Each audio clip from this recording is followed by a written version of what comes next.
Good morning, everyone. My name is Kendra, and welcome to Time to Rise and Shine. This podcast is all about mindset, motivation, and money. For those of you who may not be familiar with me, I am an insurance consultant, a retirement consultant working in the life insurance industry. And I have the fortunate opportunity to be around a lot of wealthy people and be learning from them. So what I want to do, my intent with this podcast is to actually teach you guys what I am learning from the wealthy. These are like the one percenters, the 1% of the one percenters. And one thing that I can tell you guys is that the way they look at money, handle money is completely different than the average person. So that is what kind of separates, the wealthy from the not wealthy. So this is what I want to talk about today is stop saving your money. So we had, someone who's doing really well.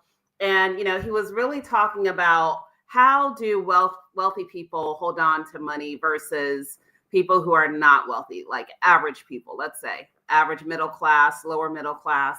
And the main difference is that we do not understand as average people that money really is a game. It is a game. It is not for you to just hoard and to keep.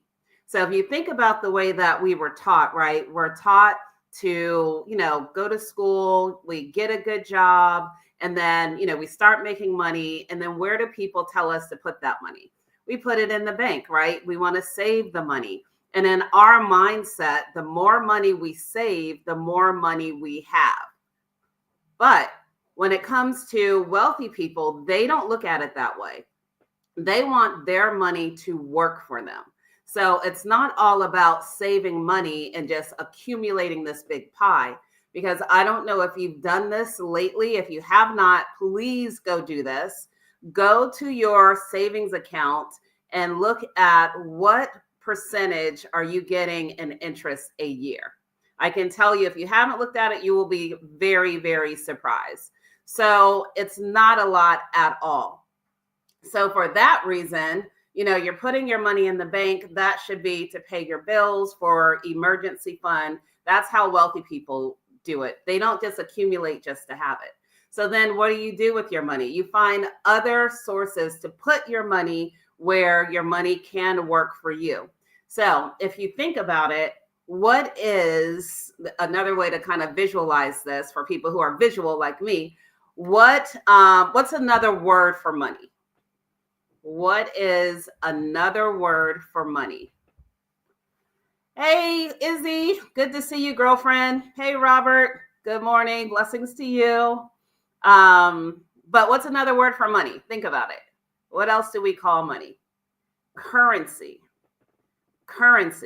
So, that's the popular phrase, global phrase for money, currency. So now let's think of the word currency. When you think of currency, what is the underlining word there? It's current. Okay, so now let's think of current. You go out into the ocean and you see a current. What is the current doing? The current is moving. So we put our money in the bank. For us, in our minds, the money is sitting there. For the bank is using that money as currency. So they are actually taking that money and they are investing it in other things. We do not understand that, which is why, good morning, Karen. Yep, Robert, revenue as well. So we don't understand that. So in our mind, we're like, oh, the money is in the bank. So if you have $500,000 in the bank and you go and you say, okay, I'm going to go on Tuesday and withdraw all my $500,000. I guarantee you, for most banks, they are not going to give it to you right away. There's going to be a whole process around it, because in actuality, they're using your money to, do loans, to make deals. They have their own thing going on. So that's kind of the mentality that we need to have, is that our money cannot just be used to accumulate and sit in the bank. We have to use it towards other things where our money is actually moving and doing work. So for example, if you put your money in real estate, if you put your money in different investments, but be careful. You want to be smart about that. If you put your money in another business, that's going to bring you residual income. So these are the things that the wealthy people are doing. It's not accumulating just to accumulate. It's definitely not accumulating just to be able to buy fancy things in order to show people that we have money. That is also something that they don't do. So a lot of the wealthy people, they, are not truly all dripped out. Like we see a lot of celebrities and they're wearing all these name brands and all of that. I mean, that's like new money stuff. Like old money, they don't have to do all that because their money is working. They understand the value of it. So, again, it's about our mindset when it comes to money. So then you may be asking yourself, okay, so I don't have enough money to be able to do something with. Is that really true? Again, this is where budgeting comes in. This is where really looking at what do you have going out? What are you spending your money on? As well as understanding what are all the things out there. Sure, maybe you can't buy a house, but is there a small investment that you can make where, you can buy a little bit of shares of this or invest a little bit in that every month, and then it starts to accumulate. Or maybe you start setting some money aside, not just to have it, but okay, I have this business idea. I need to set money aside so that way I can actually start it and stay on task with it. So that's the other thing. But if you're not making enough money, and I hate to tell you guys this, you're going to have to get a second source of income. When I listen to a lot of the people that I'm around who are highly successful, how they started, a lot of times what we have in our mind when we're an average Joe and we see people really successful, that somehow they just came upon that success or someone gave them that money. But for a lot of people, they actually did not have what we think they had. They actually were just regular people, but then they grinded out. They got a second job, a third job. They really were obsessed about accumulating money and doing something with it. So I hate to say this because I know a lot of times we don't want to hear it, but if you are serious about making more money, if you are serious about accumulating wealth, if you are serious about breaking the chains of poverty or even just moving your family, being able to have freedom, right? To move your family to a different zip code, to send your kids to maybe a private school, to be able to retire your parents. I mean, these are things that I've seen people in our office actually do, which is, insane, right? When you think about it. But what they've done is they have actually put that work in and say, you know what? I need to work a second job. I need to work longer hours. I need to come up with some idea. And if you're not thinking like that and you want like more money and you want this and you want that, but you're still just going to work, putting on Netflix when you get home and not really investing the time that you have to think of some creative ideas. And I'm thinking about Karen does great at this. She's always doing something, right? So Karen, I know you always have like 5 or 6 things in the fire that's going on. And that's, your passion, but also as a result of that, you are able to bring in some extra income that now you can take and you can reinvest that. The other reason that's really important for us to not just save money, because you can't save your way into wealth. The reason why is that if your money is not making money for you, you are exchanging your time for dollars. There is only so much time that we have. You cannot work the amount of money or the amount of time that's really going to give you that breakthrough for wealth, breakthrough to get your family out of the situation that they're in, breakthrough to be able to send your kids, breakthrough for generational wealth. You're not going to be able to save your way into that. So you have to have that mindset of, okay, now that I have this, what else can I do with it? So that's one thing, because we're not taught this. So again, this is why it was important to me about, being able to just share with you guys what it is that I'm learning and the things that I'm striving towards, because we are not taught this in school. What are we taught this in school? Go to school, get good grades so you can get a good job, right? And then a job with good benefits, and that's about it. That's what the average person does. But I have resolved for myself that I don't want to be average. I don't want my kids to live in, well, I'm counting my dog, kids, you know what I mean? Like, I want them to be able to be at a higher level. And it's not about having stuff, right? It's about having freedom. If you think about the economy today, yes, Karen, I agree. Multiple streams are necessary. Robert says, I like knowing my money is working for me while I'm asleep. Yes, that's exactly it. Because you cannot work your way to wealth. I am sorry. You don't have that much time. You're going to be tired. You have family obligations. You got things to take care of around the house. So even if you are super like, I'm cutting off TV, I'm just going to grind, that's great. You are going to accumulate that money faster, but you can't do that forever. So you have to be able to make your money work for you in the meantime. And then you know what happens? Eventually, that money is working for you so hard that you will see that you don't need to work as hard putting hours in. You'll look one day and be like, oh man, like I'm getting, $20,000 a month. So I can reduce my time that I am actually churning out. And that's exactly what they do. That's exactly what they do. And it's really, really interesting. I read the comments and then I got a little off track. Okay. So, yeah, so that's what we're taught, right? So we're taught to work, pay bills, and save our money. But I'm telling you right now, especially us as a people, my Black and brown viewers, we really take pride in being able to work hard, right?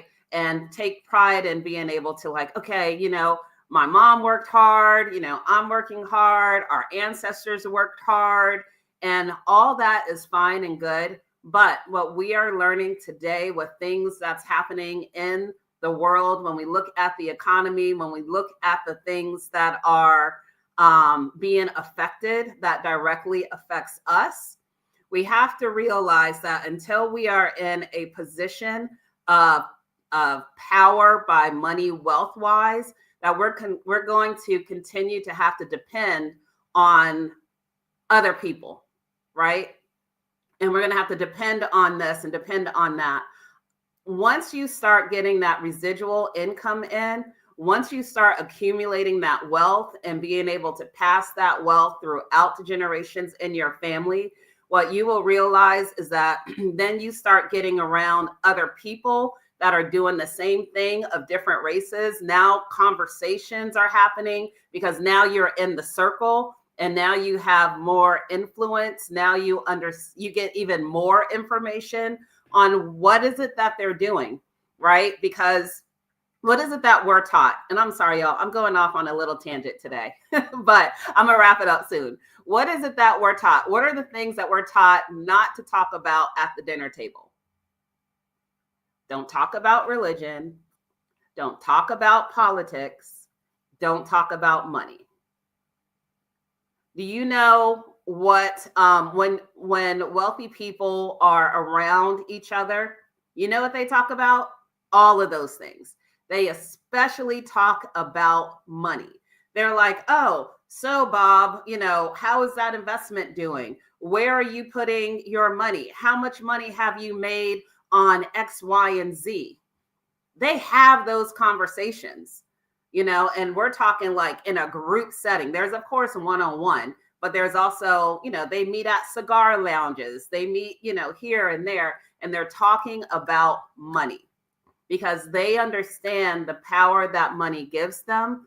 and they understand the power of money moving. But when you just have money just sitting in the bank, what's going to be your conversation?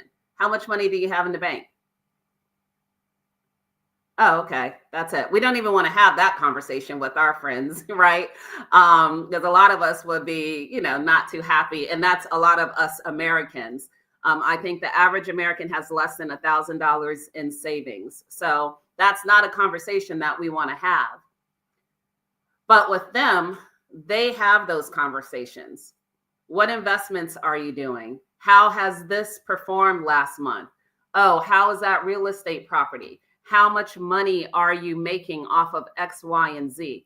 Again, the things that we are taught is kind of opposite of the things that they actually do. And that's one thing that we have to realize. So Karen says true, because you have to rest so you can actually enjoy a quality of life. Yes. So that's all that I have today. I really just wanted to get your brains thinking around the fact that in order to have money, to accumulate real wealth, your money has to work for you. And I can talk about the different ways in another podcast, but we have to get off the fact that we just can save and hoard money.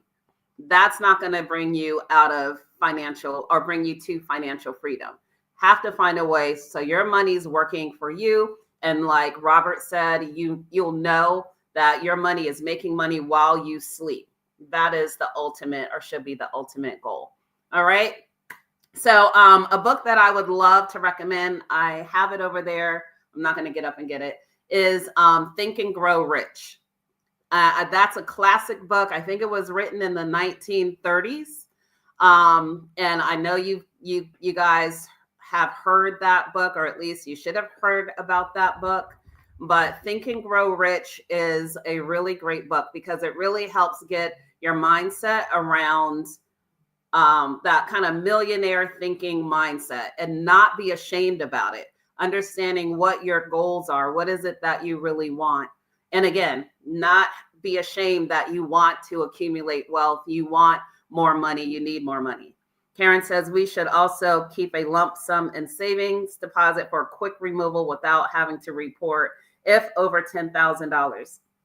Yeah, I agree. You do need, I'm not saying that you don't need savings. Like, you do need savings, but you should have enough savings to cover 6 months. And I feel like in this economy, let's say like 8 months, but you should have enough savings to, carry you over, let's say for 6 months in case something happens to you. But the amount of time for a lot of people to accumulate that is going to be a long time. So what I would recommend, because I've heard people talk about this, again, those 1%ers, you can still save money and figure out ways where you are bringing in more money. So don't just wait until you have 6 months and then say, oh, let me do this so my money can start working for me. Actually, the kind of trick is that if you find something, oh, a personal deposit box at a bank. Oh, okay. Oh, yeah. Okay, I got you. You're talking about quick access to a large sum of money. Yep. Very true. Personal deposit box. So, that's another tool. And I love that Karen brings that up. And we can talk about this on another show, on another episode. But yeah, there are all these different tricks and ways that you can save your money, get access to money, and move your money that is beyond just a regular savings and checking account, and even beyond just investing some money in stocks. So I hope this was a fruitful conversation. Get your wheels turning. I personally would not save in the bank no more than what you need to cover yourself in savings accounts. So after that 6-8 month mark, start looking for opportunities. If you're bringing in more money, don't just keep dumping it in the bank, because I'm telling you, your interest rate is like 0.0001%.